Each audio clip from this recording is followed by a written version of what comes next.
मग एक नवीन ट्रेंड किंवा बऱ्याच वर्षापासून एक गोष्ट चालली वेल सेटल. ते पण मुलगा म्हणतो की वेल सेटल झाल्यानंतर मी लग्न केलं. मग ही वेल सेटल जी व्याख्या आहे ती नक्की काय? कार, घर की स्वतःची संपत्ती? पण सिद्ध करणं म्हणजे कसं? ते लग्नासाठी सिद्ध करणं की स्वतः नाही मलाच खरं सिद्ध व्हायचंय, हा ही कल्पना कशी आहे? मग ह्या सगळ्यांनी जसं तुम्ही म्हणालात की सध्या डिवोर्सचं प्रमाण खूप वाढलंय.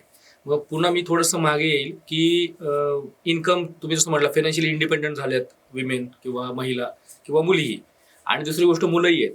पण ह्याच्यामध्ये मग ते पैसे कमवण्याच्या प्रकरणामध्ये किंवा या सगळ्या एक भ्रमामध्ये आपण आपल्या जे काही एक पर्सनल लाईफ आहे, सांसारिक लाईफ आहे, त्याला कुठेतरी आपण कंट्रोल किंवा समजून घेत नसताना आपण तडकीबडके निर्णय घेतोय आणि फक्त आपल्याला आपलं करिअर आणि ते दिसतंय. याच्यामध्ये मग कुठेतरी जबाबदारी हा प्रकार कुठे निष्ठच चाललाय का?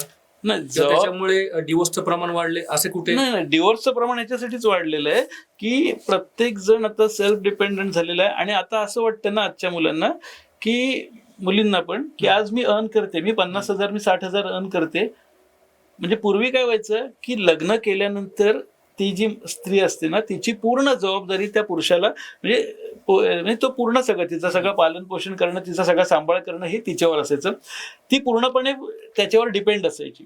आजची स्त्री काय आहे की आज ती स्वतः अर्न करते, कमवते, त्याच्यामुळे तिला लग्न झाल्यानंतर नवऱ्यावर डिपेंड राहायचं नाहीये. हा सगळ्यात मोठा फरक आहे. पूर्वी ती डिपेंड राहायची पूर्णपणे तिच्या सगळ्या चरितार्थासाठी. तिचं सगळं रोजचं जगणं आहे ना ते नवऱ्याच्या पैशावर चालायचं. आजची स्त्री आहे ना ती नवऱ्याच्या पैशावर जगत नाही, ती स्वतः कमवत असते. त्याच्यामुळे काय झालंय की ती कुठेतरी तो आदर, एक रिस्पेक्ट असतो एकमेकांबद्दल, तो कुठेतरी कमी झालेला दिसतो की त्याच्यामुळे थोडंसं निर्णय प्रॅक्टिकल झाले. आदर रिस्पेक्ट नाही, आता खूप प्रॅक्टिकल झालेली आहे आजची पिढी. ती खूप प्रॅक्टिकल झाली आहे. त्याच्यामुळे काय होतं की नाही बा माझं आणि माझे फायनान्शियल्स वेगळे, तुझे फायनान्शियल वेगळे, अशाच प्रकारे आता ही लोक हे करतात. तर त्याच्यामुळे हे सगळे प्रॉब्लेम्स आहेत. आणि त्याची ती जी संख्या आहे डिवोर्स करण्याची ती म्हणजे भयंकर प्रमाणात वाढली. हो, आता वाढली आहे. त्याचं म्हणजे त्याला तर काही इलाज नाही जोपर्यंत म्हणजे ही गोष्ट आता हळूहळू ती वाढतच जाणार आहे. कारण आपण आर्थिकदृष्ट्या जशी प्रगती करणार आहोत तसं प्रत्येकाला एक फ्रीडमची डेफिनेशन बदलत जाणार आहे आणि त्याच्याप्रमाणे मग ते कुठेतरी होत राहणार आहे. पण अशा तुमच्यासारख्या ज्या प्रतिष्ठित व्यक्ती आहेत त्या समाजामध्ये काम करतात, तिथून कुठेतरी त्यांच्यामध्ये बदल होईल किंवा त्यांच्या विचारांमध्ये असं कुठेतरी फरक पडू शकतो? नाही, काय माहितीये, आपण फक्त समजावायचं काम करू शकतो. इथे कसं आहे माहितीये की जेव्हा लग्न करतात तेव्हा ती 30-31 वर्षाची असतात. त्या वयात प्रत्येकाला असं वाटतं की मला आता खूप सगळं समजतंय, मला 60 वर्षाचा माणूस किंवा 50 वर्षाचा माणूस मला समजवतोय ना, तर त्याच्यात आणि माझे जनरेशन गॅप आहे. तो त्याच्या हिशोबाप्रमाणे विचार करतोय. पण आताचा जमाना बदललाय हे प्रत्येकालाच वाटायचं. त्यामुळे ते वडीलधाऱ्यांचं ऐकतीलच याची गॅरंटी नाहीये. त्याच्यामुळे त्यांना जे वाटते तेच करणार आहे. अच्छा, असं आहे. मग आता ह्याच्यामध्ये तुम्ही आता बरेचसं कार्य करताय, तर मग आपण आपल्या ग्रामीण भाग म्हणजे गावाकडील भाग आणि शहरी भाग याच्यामध्ये लग्न जुळवण्याची पद्धत किंवा येणाऱ्या अडचणी ह्या तितक्याच साम्य आहे त्यांच्यामध्ये की होत आहे? नाही, फरक पडतो. आता मी सांगतो म्हणजे की आता ग्रामीण आणि असं जास्त काही राहिलेलं नाही. कारण हल्ली काय झालेलं आहे की गावाकडे अजूनही काय होतं की आजूबाजूच्या ओळखीतून वगैरे, कारण त्यांचा गावाशी म्हणजे समाजाशी कनेक्ट असतो, त्याच्यामुळे तिथून ते होतात. पण आता जी गावातली मुलं आता जी शिकली आहेत किंवा ज्या मुली शिकल्यात ना त्या काही गावात राहत नाहीत, त्या शहरात येत आहेत. त्या शहरात येत आहेत आणि त्या शहरात आल्यामुळे मग त्यांना त्यांच्या अनुरूप म्हणजे शहरातलाच ते मुलगा बघतात. त्याच्यामुळे तिथे काय होतं, तिथे तो प्रॉब्लेम होतो परत की आता ह्याच्यात कसं होतं माहितीये, कोकणातलं एक लोकांची मानसिकता वेगळी आहे, पश्चिम महाराष्ट्रातल्या लोकांची मानसिकता वेगळी. मी ह्या दोन विभागांबद्दल बोलू शकतो कारण माझा तिकडचा अभ्यास आहे. पश्चिम महाराष्ट्रातली लोक आहेत ना, जेव्हा लग्न करतात तेव्हा पश्चिम महाराष्ट्रातलंच शक्यतो मुलगा बघणार. त्यानंतर त्या मुलाचं गावी घर आहे का, जमीन आहे का, हे सगळं बघितलं जातं. याच्या उलट कोकणातलं आहे ना, तो कोकणातलंच बघणार, पण तो गावी जमीन आहे का बघणार नाही. कारण काय माहिती, कोकणातल्या लोकांकडे जास्त काही जमिनीच नाहीयेत, असेल तरी गुंठ्यामध्ये जमिनी आहेत. आणि कोकणामध्ये आता माणसंच नाही राहिली, कोकणामध्ये आता फक्त म्हातारी माणसं आहेत. प्रत्येक गावात जर तुम्ही गेलेत ना तर त्या वाडीमध्ये जर समजा 25 घरं असतील तर त्यातली 15 घरं बंद असतात, कारण त्या घराचे मालक मुंबईत राहत असतात. आणि 10 घरांमध्ये त्या म्हणजे मुंबईला लोक राहत असतात आणि त्यांची म्हातारी आई वडील आजी आजोबा कोणतरी गावचं घर बघत असतं. तर अशी सगळी कंडिशन आहे. त्याच्यामुळे कोकणामध्ये लोक कधी असं नाही विचारत की तुमची शेती किती आहे, त्यांना मुंबईत किंवा पुण्यात घर आहे का हे विचारतात आणि गावी घर आहे का एवढं मात्र विचारलं जातं फक्त, बाकी काही नाही. तसं पश्चिम महाराष्ट्रामध्ये गावी जागा किती आहे, जमीन किती आहे वगैरे ह्या गोष्टी विचारल्या जातात. असं एक थोडासा तो म्हणजे प्रत्येक ठिकाणी जसं राहण्याचे त्यांच्या ह्यातनं त्याप्रमाणे कल्चर वाईज थोडा थोडा फरक पडतो विचारसरणीत. आणि आजकाल थोडं अपेक्षा म्हणताना की आजकाल तुम्हाला माहिती 27-28 वर्षामध्ये मुलांना काम जॉब लागलेला असतो, बऱ्यापैकी इन्कम असतो. त्याच्यामध्ये आता बरेचसे असे काही स्थळं असतात, त्यांच्या अपेक्षा असतात की अमुक तमुक ठिकाणी तुमचं स्वतःचं घर हवंय त्या मुलाचं, आणि बऱ्याचशा तुमच्या ह्या गोष्टी हव्या आहेत, किंवा तुम्ही जसं म्हटलं गाडी हवी आहे. तर ह्या ज्या अपेक्षा आहेत ह्याच्यामुळे कुठेतरी लग्नामध्ये प्रॉब्लेम येतो. हे तुम्हाला अनुभव आले हे असतील. तर काय माहितीये की म्हणजे ह्या अपेक्षा मुलींच्या कितपत योग्य आणि नाही, अयोग्य नाही, आहेत? अयोग्यच आहेत. कारण काय होतं माहितीये की आज ज्या मुलींचे पालक मुलीसाठी बघतात, मुलगी 26-27 वर्षाची असते, पालकाचं वय आज 55-50च्या रेंजमध्ये, 50-55-60 ह्या रेंजमध्ये असू शकतं. तर हे जेव्हा मुलाकडून अपेक्षा ठेवतात ना की 27 वर्षाची मुलगी आहे, त्यांना वयातला फरक पाहिजे असतो 3 वर्ष. पूर्वी 8-8, 9-9 वर्ष चालायचं, आता 3 वर्षाच्या 4 वर्ष म्हणजे डोक्यावरून पूर, अशा प्रकारे त्यांना वयाचा फरक चालतो. तर ती 27 वर्षाची मुलगी आहे, ती 31व्या वर्षी स्वतःचं घर घेऊ शकेल का? नाही घेऊ शकत. मग तुम्ही त्या मुलाला कुठल्या बेसिसवर सांगताय? असं आहे ना. आणि काय होतं की बरेच पालक असतात जे माझ्याशी बोलताना सांगतात की नाही, आजकाल मुंबई पुण्यात राहायचं म्हणजे मुलाचा 60-70 हजार तरी पगार असावाच, 80 हजार तरी पगार असावाच. हे जे बोलणारे पालक आहेत ना, ह्यांचा आज ते वयाचे 50-55 असणार आहेत, हे आज 55 वर्षी किती पगार घेत आहेत हे जर मी त्यांना विचारलं तर त्यांना वाईट वाटेल. असं आहे. म्हणजे हे जे पालक आहेत हे कदाचित 30-40 हजार रुपये आता कमवत असणार. म्हणजे त्यांनी जेव्हा सुरुवात केली तेव्हा कदाचित ते 10-12 हजार, 5-10 हजारापासून सुरुवात केली असेल. आज ते वयाचे 50-55 वर्ष आल्यावर ती लोक 40-45 हजारावर हे करतायत. आणि ह्यांना मात्र ह्यांच्या मुलीसाठी लग्न करताना जावई येतो मुंबई पुण्यातला, आणि 60-70 हजार तरी मुंबई पुण्यात राहायचं म्हणजे, आणि हे स्वतःही मुंबई पुण्यात राहत असतात.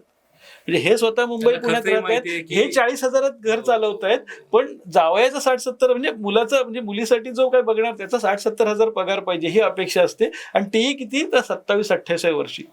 आणि यातल्या बऱ्याच पालकांचं तर काय झालंय माहितीये, आयटीचं बूम आहे, नाही आमच्या मुलीला शक्यतो आयटी वाला बघा. अरे आयटी वाला बघा, आयटी वाला मुलगा आहे तो, पण त्याच्याही काही अपेक्षा असणार आहेत ना. तो आयटी त्यांनी केलंय, त्यातली बरीचशी मुलं अशी आहेत की जी आज स्ट्रगल करून गरिबीतून वर आली आहेत. ती आज नो डाऊट की लाख रुपये पगार घेत आहेत, परंतु ती लोक आज स्ट्रगल करून वर आल्यामुळे त्यांनी सुद्धा अपेक्षा ठेवणार ना की मी जर लाख रुपये पगार घेतोय तर माझी बायको सुद्धा जर 50-60 हजार रुपये पगार घेणारी असेल तर आमच्या दोघांचा मिळून एवढा पगार येऊ शकतो आणि मी अजून जास्त चांगल्या प्रकारे सेटल होऊ शकतो. हा तो सुद्धा मुलगा अपेक्षा ठेवणार आहे ना. असं आहे ना. आणि अपेक्षा मुलींच्याच पालकांनी ठेवायची का?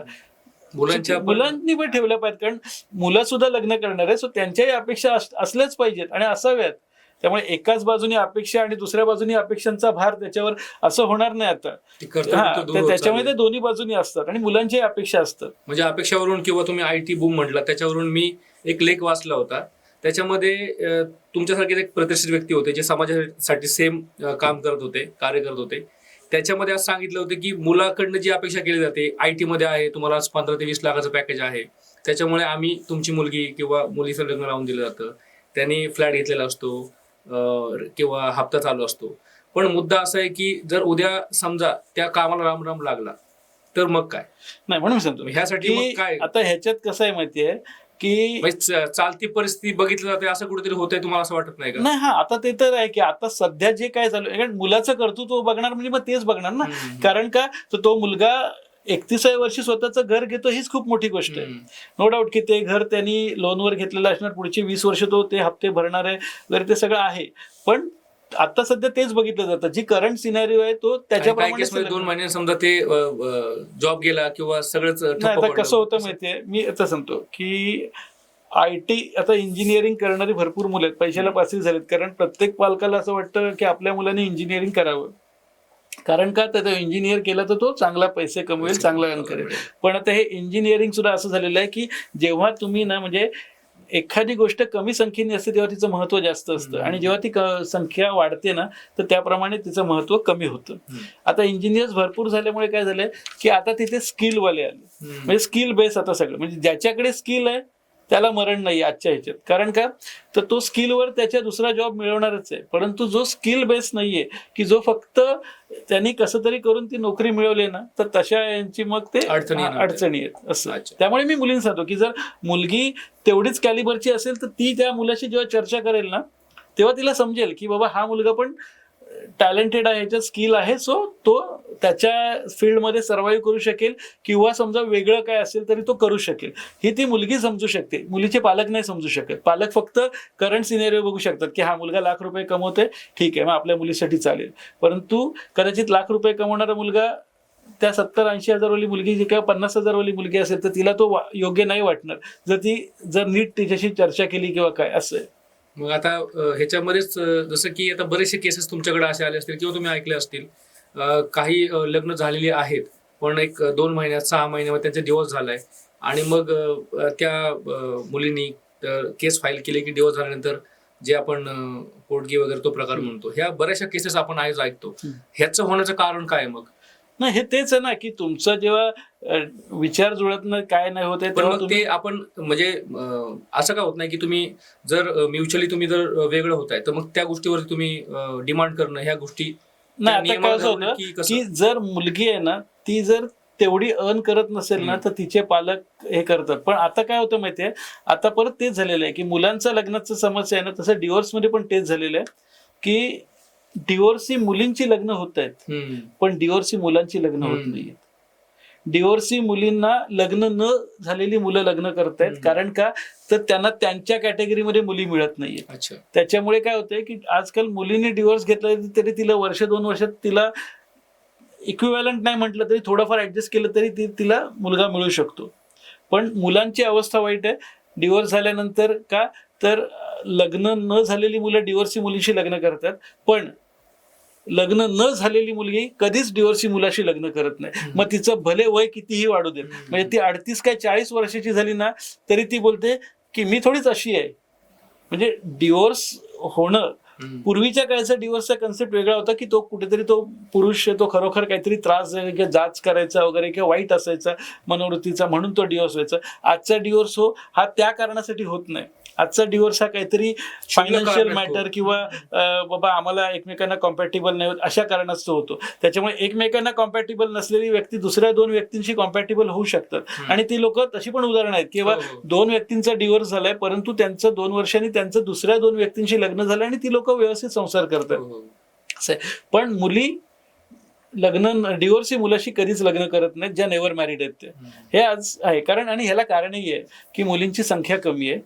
मुलींची संख्या कमी असल्यामुळे काय होतंय की त्यांना ऑप्शन्स भरपूर मिळत आहेत आणि मुलांची संख्या कमी. आता एक लॅटिव्हिया म्हणून एक युरोपमध्ये देश आहे, त्या देशामध्ये आहे ना मुलींची संख्या जास्त आहे. तिथे फक्त 20%च मुलं आहेत. म्हणजे 100 मुली असतील तर फक्त 20 मुलं आहेत. आणि त्याच्यामुळे तिकडे काय माहितीये, तिथे उलट आहे. तिथे मुलींना लग्न करायला मुलगाच मिळत नाहीये. त्याच्यामुळे तिथे आहे ना मुली लग्न करताना मुलाला आमिष देतात की बाबा आम्ही तुला फ्लॅट देऊ, हे करू ते करू, पण माझ्या मुलीशी लग्न कर. कारण तिथे 20% मुलं आहेत, त्यांच्यात ती कॉम्पिटिशन आहे. थोडक्यात काय की जेव्हा तुम्ही खूप शॉर्टेज असतं त्या गोष्टीचं तेव्हा तिची व्हॅल्यू वाढते. आता तसंच झालेलं आहे. आपल्याकडे मुलींचं कमतरता आहे, मुलींचा जो रेशो आहे तो आपल्याकडे कमी आहे आणि मुलांचा जास्त आहे. त्याच्यामुळे काय झालंय की मुलींचं शॉर्टेज आहे आपल्याकडे, त्यामुळे त्यांच्या अपेक्षा आहेत आणि त्या अपेक्षा पूर्ण करणारी मुलं मिळतात. फॉर एक्झाम्पल की जर समजा आपण 100 मुली पकडल्या तर मुलं 100 असतील तर त्या मुलं 100 मधली 50 मुलं 10वी-12वी असतात.